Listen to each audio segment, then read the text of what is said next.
Because there's the constant growth and evolution of an individual, what your superpower was 10 years ago could be different to what it is now. I understand growing older comes with experience.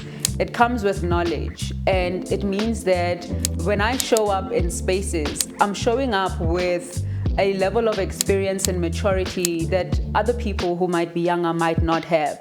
It is also ensuring that I stay grounded in terms of consistency, in terms of disciplining myself, and also sharpening my skill. It's also learning when to step away from those voices that are so influential, because it's very easy to sound like a bonang mateba at all times, but it is knowing when to step away when you feel like, okay, now it looks like what I'm trying to do looks like somebody else's dream.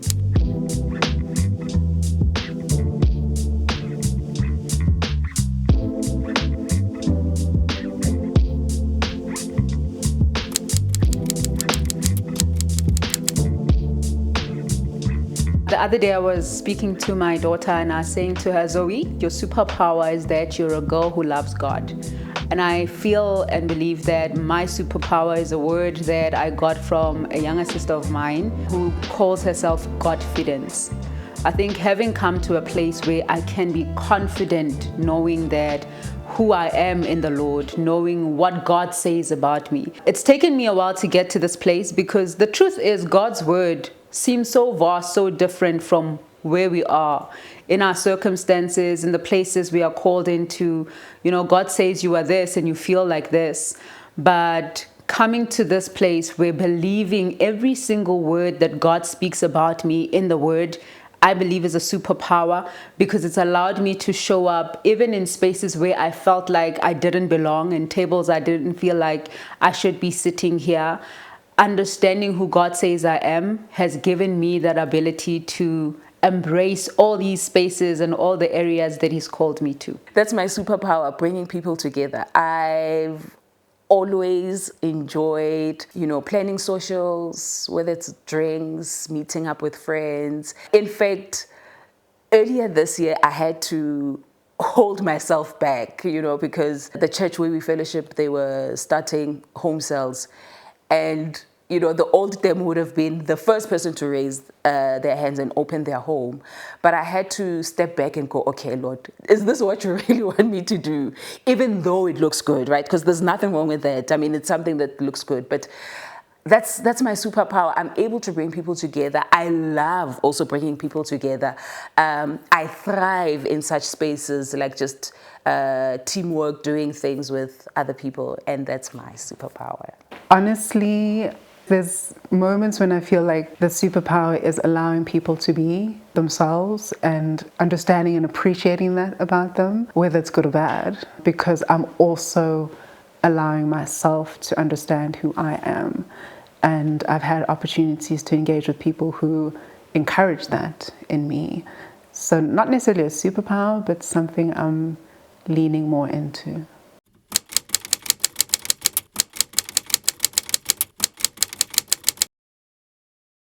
You find that the common thread continues to be there, but it evolves into something else. And I'll make an example of unashamedly her, right? I just explained that my superpower is bringing people together. And all the way from high school, all the way from... I would plan metric dances. There'd be something that I'm planning in some way, whether it is us having lunch together, but there was some planning involved. And over the years, I've seen just that superpower, or rather that purpose growing into, wanting to mentor people, wanting to be in spaces that are so empowering, and also bringing people to come with me to these spaces that are so empowering. So I truly believe that it does evolve, but there'll always be a common thread. It wouldn't be something that is totally different. There'll always be a common thread to what it used to be, or how it used to show up, or how God used to give you that nudge to what it is now. Because there's the constant growth and evolution of an individual, what your superpower was 10 years ago could be different to what it is now. And being able to understand and appreciate that about yourself and not feel like the change in it is a bad change.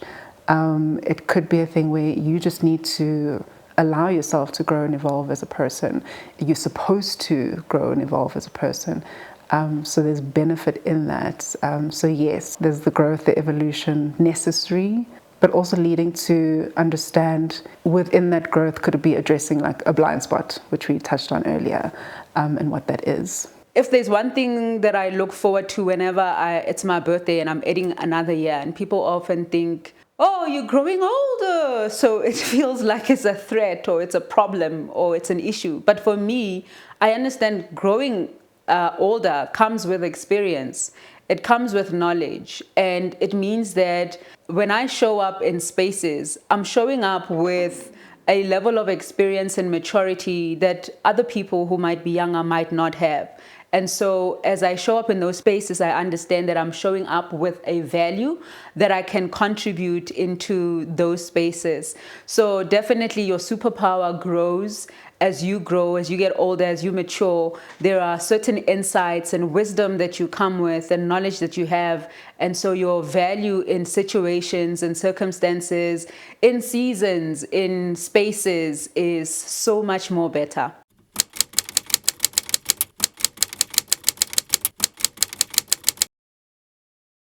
I've had to learn how to stay grounded. I've had to learn what is it that I'm trying to do in terms of my personal brand and my purpose. When Sisterhood Hours started, literally, if anybody asked me, they'd be like, but why do you do this? I'm like, because it's fun.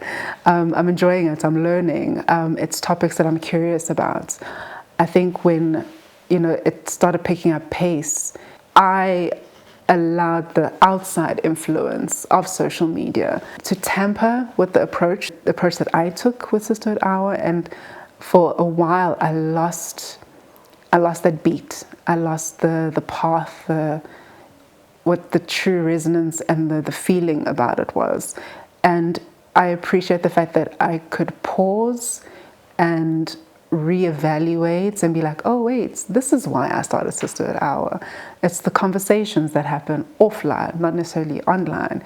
Yes, social media amplifies it, but it's still the connection behind it. And even when people would say to me, this is what I learned, or I managed to connect with somebody because of Sisterhood Hour, and they'd pop me a message, or they'd be like, oh wait, you're Pumezo Sisterhood Hour. And I'm like, oh my gosh, yes.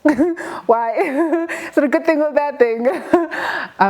So that always then reminds me why I started Sisterhood Hour, because it was the community, it was the connection, it was people being able to learn something and be able to pass it on to somebody else.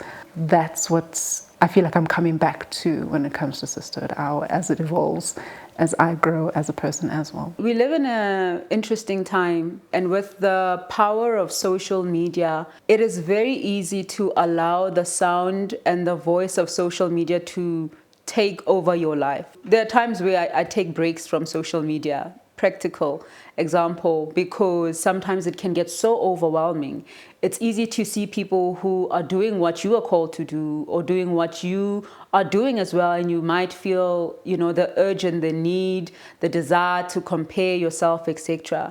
So I think staying grounded in a sense of allowing God's word and God's direction to be the leading voice as opposed to other voices.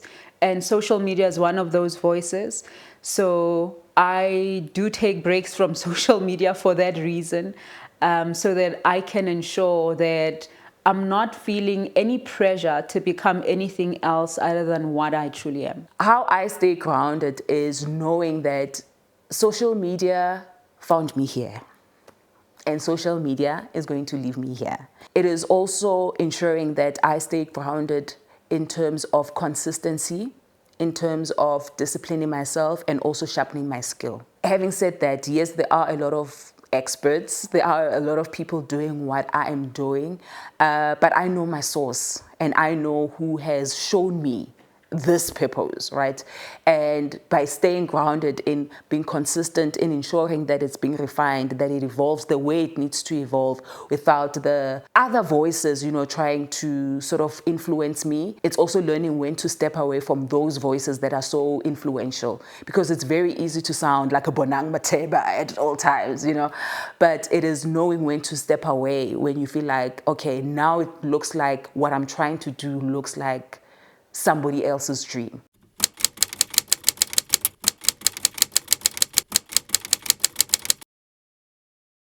in the acknowledgement and the understanding that I've evolved and grown, it's okay for Sisterhood Hour to evolve and grow from what it was.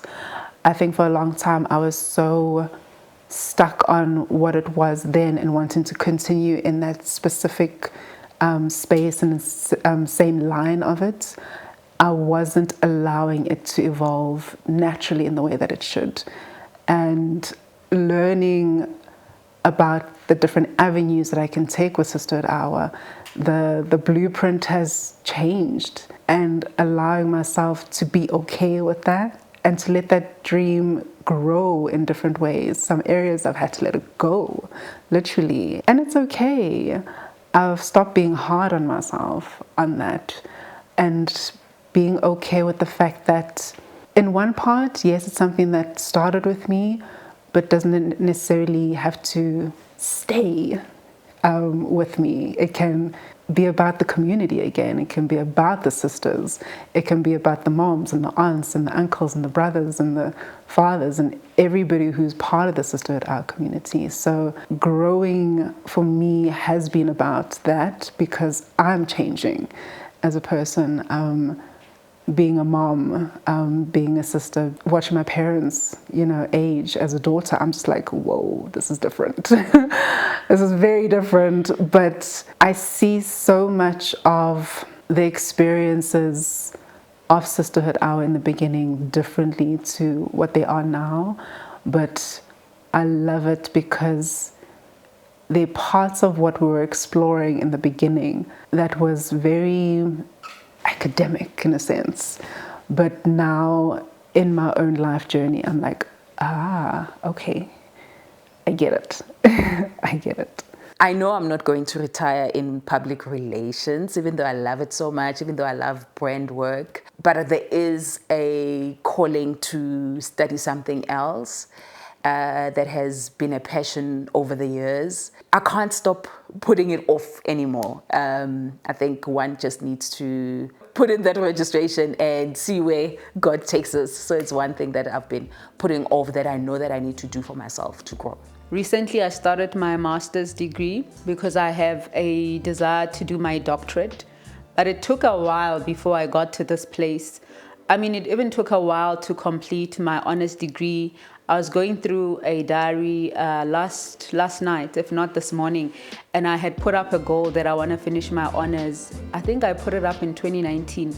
I only finished my honors in 2023. So starting my master's degree, pursuing my goal towards finishing my PhD is something that, has taken some time to eventually come and say, I'm going to do it. It does take a lot of work. It is a lot of work, especially when you have all other, conflicting priorities in life. But I'm doing it, and soon I'll be having that PhD.